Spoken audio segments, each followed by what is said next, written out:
capítulo nós vamos falar de matriz energética.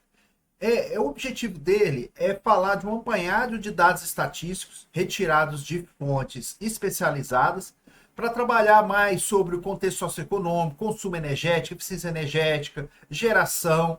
Então vamos falar de diversos assuntos nesse conteúdo.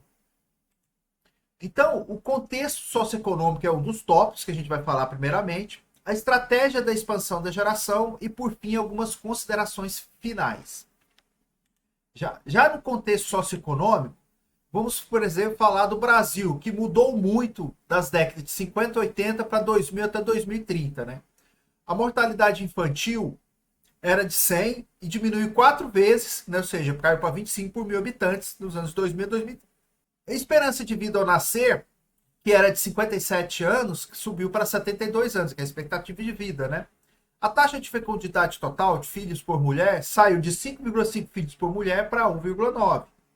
O crescimento demográfico, que era de 2,8% ao ano entre 1950 e 80, vai crescer bem menos, de 0,8% ao ano, porque diminuiu a quantidade de filhos, né? Já a população entre 15 e 64 anos vai subir de 54% para 68%, que é a população ativa, né, que efetivamente vai para o mercado de trabalho ou vai ser empreendedor, né? A idade mediana da população era de 19 anos, subiu para 31, então a população envelheceu, mas ainda continua jovem. O índice de dependência demográfica, que caiu de 82, caiu para 48, significa que você não depende tanto dessa questão demográfica e você tem realizações independentes. O grau de urbanização, que aumentou de 50% para 87%, né? A taxa de alfabetização em ambos os sexos que subiu de 58% para 92%. A atividade feminina, que aumentou de 19% para 44%. Ainda é um número pequeno, né? A gente espera que as mulheres ocupem cada vez mais o mercado de trabalho, mas já é um grande avanço, né? Pela questão ainda que estava, né? 19%. E anos de estudo da mulher, que subiu de 2,1 para 8,5 anos. Né? E as mulheres têm uma média de estudo hoje até maiores que as dos homens. Já o crescimento demográfico do Brasil, de 2010 para 2020, subiu de 191 para 205 milhões, que é um crescimento de 0,68% ao ano, uma diferença de 14 milhões de pessoas, que equivale a 1,4 vezes a população atual da Bélgica e equivalente à atual população da Bahia, né? Então, no caso das residências, entre 2010 e 2020, a diferença foi de 15 milhões de domicílios. Então, teve um aumento aí de 15 milhões de domicílios. Já falando do crescimento demográfico, continuando, né, a gente teve um gráfico aqui que mostra que a população economicamente ativa ela começa a aumentar, tá vendo? Nos anos 2000, de 64,35%, ela continua aumentando, chega no seu máximo em torno de 2030, começa a cair e vai ter no máximo 60% em 2060. Já a população mais jovem, que é até 14 anos, crianças e adolescentes, participam hoje, dos anos 2000, de 30% do tamanho da população. Só que a cada ano eles vão reduzindo, né, porque o número de nascidos vai reduzindo, né, por mulher, né, cai para 23, 17, tem o cruzamento aqui mais ou menos em 2036, com a população mais idosa, e aí continua caindo até chegar somente a 13% em 2060.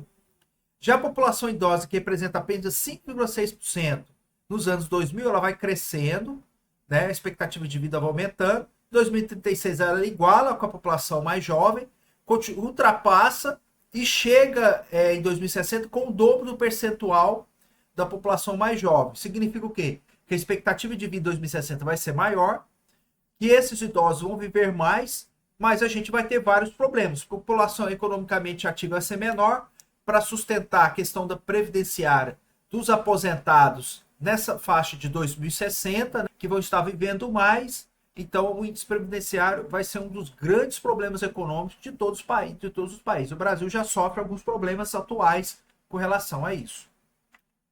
Com relação ao número de consumidores por classe, o consumo residencial no Brasil domina amplamente com 87,2% de participação em 2022, seguido pelo comercial com 6,7%, o rural 4,7% e as demais classes 1,4%. Então, quem é que reduziu o consumo aqui? O poder público reduziu drasticamente, 28,5%. Da iluminação pública, por troca de iluminações em LED, que são mais eficientes, então 7,1%. e o rural que caiu 13,9% no consumo. Já quem aumentou o consumo próprio em 15,1%, o residencial aumentou 4,9% e o comercial aumentou 5,5%. Continuando sobre consumidores, né? Aí a gente tem aqui a divisão por regiões, né? A gente teve um aumento nas regiões norte e região sul, e teve diminuição nas regiões centro-oeste, nordeste e sudeste.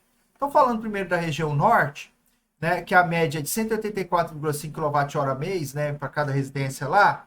Já no Amapá teve um crescimento do consumo de 4,6%, no Amazonas, né, e no Amapá teve queda de 13,4%.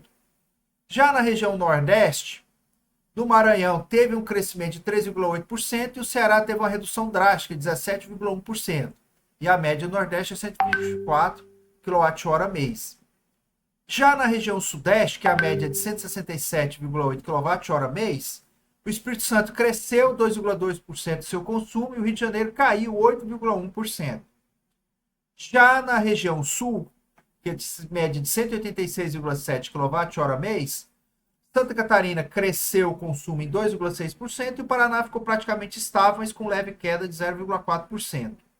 Já a região Centro-Oeste, que é a região que tem o maior consumo médio entre todas, 187,9 kWh mês, Goiás teve um leve aumento para 0,4%, já o Mato Grosso do Sul caiu para 4,9%. Agora falando dos consumidores livres e cativos, qual a diferença entre eles? Os cativos são os consumidores que têm que estar obrigatoriamente contratar energia de uma concessionária local, né?